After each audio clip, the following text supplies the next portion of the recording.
Well, the intensification of Israeli operations in Gaza is driving the increasing civilian death toll. The territory's Hamas-run health ministry says more than 10,300 people have been killed, many of them children. Scenes like this have become all too common in Gaza over the past month. Children are bearing the brunt of this conflict. Israel says it is targeting Hamas militants hiding among civilians.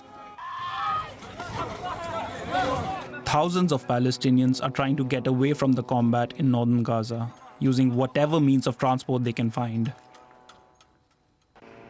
They're fleeing to what they hope is safety. But that is far from guaranteed. Day after day, we are hearing from our colleagues that even those who have fled, that the South is not safe. We've had colleagues lose family members in the South, including one of our colleagues, Amal, whose 7-year-old son Khalid was killed in an airstrike on Rafah a couple of weeks ago. And what we're hearing in addition is not just is it not safe in the South, but similar to the North, people now are struggling to find basic necessities, food, clean water, even waiting in line 5-6 hours a day just to get half a portion of bread. These two brothers survived a blast at a refugee camp in central Gaza, in an area where the Israeli army had advised people to go for their safety.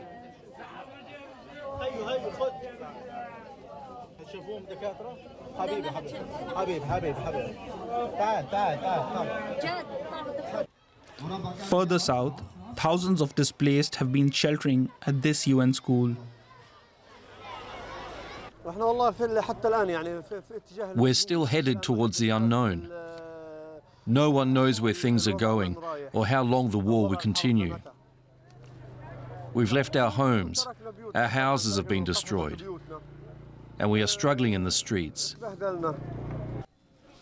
According to the UN, almost 1.5 million people have been displaced across the Gaza Strip since October 7th. Now, the aid agency Care International has been operating in Gaza for decades. Their regional director for the Palestinian territories, Hiba Tibi, is based in the West Bank, and she told me more about the humanitarian situation in the territory. Unfortunately, the situation, we were since weeks raising the flag that it is deteriorating. Unfortunately, we confirm that it's already deteriorated. Electricity is still cut, no fuel. According to the testimonies from my colleagues, they were waiting for the last drop of fuel or the last bottle of gas. We unfortunately arrived to this point where they are unable to find any fuel or gas.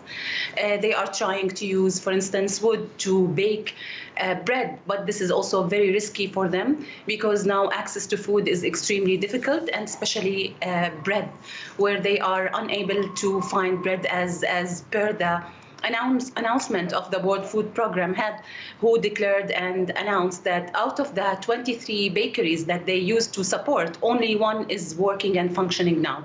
The medical system is still underserving people because of the huge demand and requirements from different areas in the south. And of course, in the north, the situation is harder, where if there is already a huge lack in the south, and with the very limited humanitarian assistance trucks entering to the south, there are no trucks entering to the north. So according to testimonies from my colleagues' families and my family, they are trying to find food in different shapes, and they could not over the last 2 days. Right, so a desperate situation, just getting more and more desperate. On fuel, Israel's Prime Minister Benjamin Netanyahu says no fuel will be allowed into Gaza and there will be no ceasefire unless the hostages are released.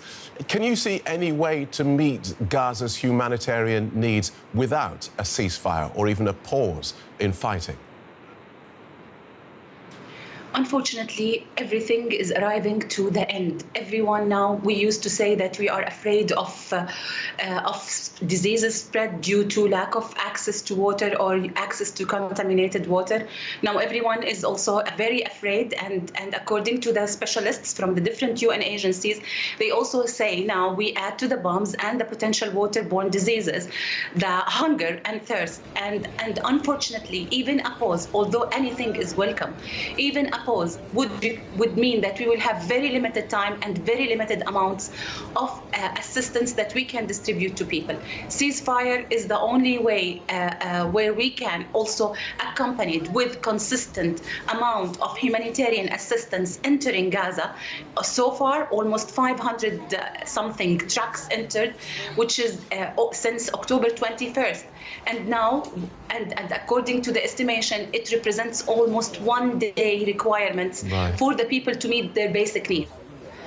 And adding to that horrific situation, we have the UN saying the number of Palestinians leaving northern Gaza and heading south is still increasing. So I would imagine that influx of thousands into an already desperate situation can only make things even worse.